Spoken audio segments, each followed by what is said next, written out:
मायूसी और सदमे से निमटने के 5 बेहतरीन तरीके। तो जी दोस्तों, कभी इंसान के साथ ऐसा हादसा पेश आ जाता है कि जिसके सदमे में हमेशा पड़ा रहता है। लेकिन आज मैं आपको 5 बातें बताने वाला हूं, अगर आप इस पर अमल करना शुरू कर देंगे तो आप मायूसी और सदमे से ज़रूर बाहर निकल आएंगे। तो सबसे पहली जो बात है वो है गुस्सा।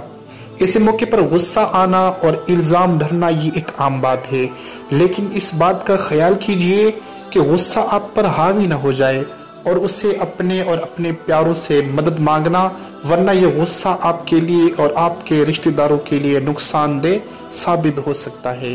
और दूसरी बात, अपने ख्याल का इजहार ज़रूर करें।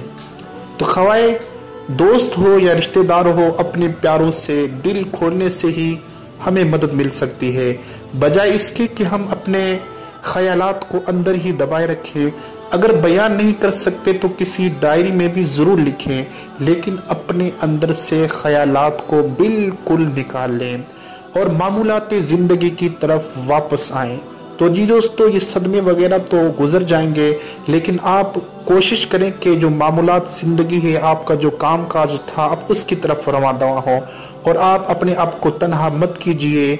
मामूल की जो जिंदगी थी, जिस पे आपके काम काज थे, उसकी वापस आने की कोशिश करें उसकी तरफ। लेकिन साथ ही जब जरूरत पेश आए तो वक्फा जरूर लीजिए और आराम भी जरूर कीजिए।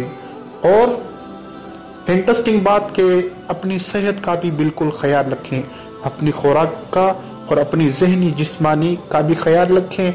अगर आप जहनी जिस्मानी दोनों चीज़ों का ख्याल रखेंगे तो आप बेहतरी की तरफ जाएंगे और आप जिस्मानी तौर पर भी चाक व चवंद रहने लगेंगे। और आखिरी चीज़, नशे की लत में हरगिज मुब्तला न होना। अपने आप को इस बात का यकीन दिलाएं कि आपने मुश्किल वक्त गुजार लिया और अब आगे बढ़ने का वक्त है। तो सदमे से निमटने के लिए किसी भी नशे का इस्तेमाल हरगिज न करें। तो जी दोस्तों, इस तरह की इंटरेस्टिंग वीडियो के लिए प्लीज हमारे चैनल को जरूर सब्सक्राइब करें, बेल आइकन को भी प्रेस करें ताकि अच्छी वीडियो आपके पास आसानी पहुंच जाए।